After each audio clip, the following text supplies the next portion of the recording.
નમસ્કાર મિત્રો, આપ સૌને મારા રાધે રાધે, જય શ્રી કૃષ્ણ. આજના વિડીયો થકી રજૂ કરેલ વાર્તા પ્રસંગ એક પ્રેરણારૂપી અને બોધરૂપી વાર્તા છે. એટલે હું આપ સૌને આગ્રહ કરીશ કે વિડીયોના અંત સુધી જોડાઈ રહી અને આ વાર્તા પ્રસંગને પૂરો સાંભળશો. પસંદ આવે તો લાઈક કરીને ચેનલને સબસ્ક્રાઈબ કરવાનું ભૂલતા નહીં અને કમેન્ટ બોક્સમાં હર હર મહાદેવ જરૂરથી લખજો, જેથી ભગવાન ભોળાનાથની અસીમ કૃપા આપણા સૌના ઉપર સદૈવ બની રહે. સવારનો સમય હતો. એક શહેરનું રેલવે સ્ટેશન ભીડથી ભરચક હતું. એટલે એ રેલવે સ્ટેશનની નજીક એક ભિખારી રહેતો હતો અને રોજ ટ્રેનમાં ચડવું, ભીખ માગવી અને બીજા સ્ટેશને ઉતરી જવું, પછી રિટર્ન બીજી ટ્રેનમાં પાછા પરત આવી જવું. આ એનો નિત્યક્રમ હતો. એક દિવસ ટ્રેનમાં ભીખ માંગતી વખતે તેણે એક સૂટ બૂટ પહેરેલા એક શેઠને જોયા. ભિખારીને લાગ્યું કે આ વ્યક્તિ ખૂબ જ શ્રીમંત લાગે છે. જો હું તેમની પાસે ભીખ માંગીશ તો તે ચોક્કસ મને ભીખમાં વધુ પૈસા આપશે. એટલે ભિખારી શેઠ પાસે ભીખ માંગવા ગયો. ભિખારીને જોઈને શેઠે કહ્યું, તું હંમેશા ભીખ જ માંગે છે, શું તે ક્યારે કોઈને કંઈ આપ્યું છે? એટલે ભિખારી કહે છે કે શેઠ, હું કોઈને શું કંઈ આપી શકું? એટલે શેઠ કહેવા લાગ્યા, જ્યારે તું કોઈને કંઈ આપી શકતો નથી તો તને માંગવાનો પણ કોઈ અધિકાર નથી. હું તો વેપારી છું, દેવા અને લેવામાં જ માનું છું. તું મને કંઈક આપી શકતો હોય તો હું બદલામાં તને કંઈક આપું. પછી શેઠનું સ્ટેશન આવ્યું. એટલે શેઠ તો ટ્રેનમાંથી ઉતરી ગયા અને ચાલે ગયા. ઓલા શેઠે જે કહ્યું હતું તે ભિખારીના મગજમાં ચોંટી ગયું. તે વિચારવા લાગ્યો. શેઠ દ્વારા બોલાયેલા શબ્દો એ ભિખારીના દિલમાં પ્રવેશી ગયા. તે વિચારવા લાગ્યું કે મને ભીખ માગવામાં એટલા પૈસા નથી મળતા, કારણ કે હું બદલામાં કોઈને કંઈ આપી શકતો નથી. પણ હું ભિખારી છું, હું કોઈને કંઈ આપવા સક્ષમ પણ નથી. પરંતુ ક્યાં સુધી હું કંઈ પણ આપ્યા વિના લોકો પાસે માંગતો જ રહીશ? ઘણો વિચાર કર્યા પછી ભિખારીએ નક્કી કર્યું કે જે પણ વ્યક્તિ તેને ભિક્ષા આપશે તેના બદલામાં તે વ્યક્તિને ચોક્કસ કંઈક આપશે. પણ હવે તેના મનમાં પ્રશ્ન એ ચાલી રહ્યો હતો કે તે પોતે ભિખારી છે તો ભિક્ષાના બદલામાં બીજાને શું આપી શકે?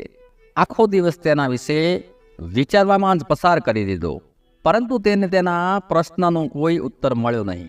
બીજા દિવસે જ્યારે તે સ્ટેશન પાસે બેઠો હતો ત્યારે તેણે કેટલાક ફૂલો જોયા. સ્ટેશનની આજુબાજુના છોડ પર ફૂલો ખીલી રહ્યા હતા. ભિખારી વિચારવા લાગ્યો કે શા માટે ભિક્ષાને બદલે થોડા ફૂલો લોકોને આપું. તેને આ વિચાર ગમ્યો અને એનો અમલ કરવાનો તેણે વિચાર કર્યો અને તેણે ત્યાંથી થોડા ફૂલો તોડ્યા અને તે ટ્રેનમાં પાછો ભીખ માંગવા ચડી ગયો.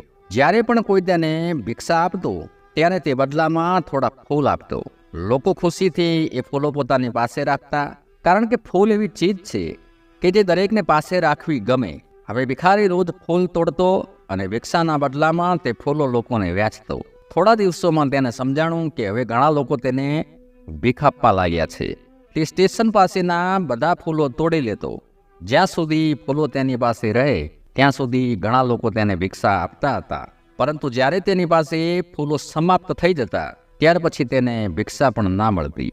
એક દિવસની વાત છે.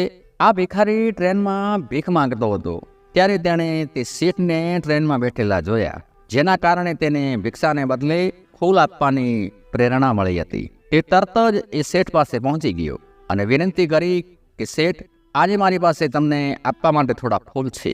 તમે મને ભિક્ષા આપો, હું તમને બદલામાં થોડા ફૂલ આપીશ. શેઠે તેને ભિક્ષા તરીકે થોડા પૈસા આપ્યા અને ભિખારીએ તેને કેટલાક ફૂલ આપ્યા. પેલા શેઠને આ બહુ ગમ્યું. શેઠ કહે, વાહ, શું વાત છે, આજે તો પણ મારા જેવો વેપારી બની ગયો છે. પણ શેઠના આ શબ્દો ફરી ભિખારીના હૃદયમાં પ્રવેશ કરી ગયા. શેઠે કહ્યું તે વિશે વિચારવા લાગ્યો અને ખૂબ ખુશ થઈ ગયો. તેની આંખો હવે ચમકવા લાગી. તેને લાગવા લાગ્યું કે હવે તેને સફળતાની ચાવી કદાચ મળી ગઈ છે, જેના દ્વારા તે પોતાનું જીવન બદલી શકે છે.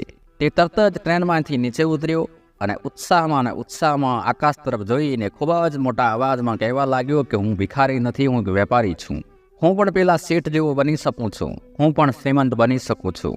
લોકોએ તેને જોઈને વિચાર્યું કે કદાચ આ ભિખારી હવે પાગલ થઈ ગયો છે અને સ્વાભાવિક છે કે કોઈ પણ આવું જ વિચારે.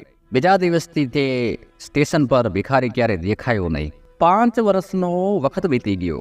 5 વર્ષ પછી એ જ શેઠ એ જ સ્ટેશન પર સૂટ બૂટ પહેરી અને ઊભા હતા. તો બીજો એક વ્યક્તિ પણ સૂટ બૂટ ટાઈ પહેરીને આવેલો અને એની નજર એ શેઠ પર ગઈ અને એ વ્યક્તિ એ શેઠ પાસે ગયો. જ્યારે બંને એકબીજાને જોયા ત્યારે તેમાંથી એકે હાથ જોડી અને બીજાને પ્રણામ કર્યા અને કહ્યું કે તમે મને ઓળખ્યો?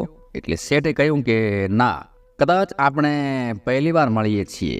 એટલે પેલો વ્યક્તિ કહે છે કે શેઠજી, તમને યાદ છે?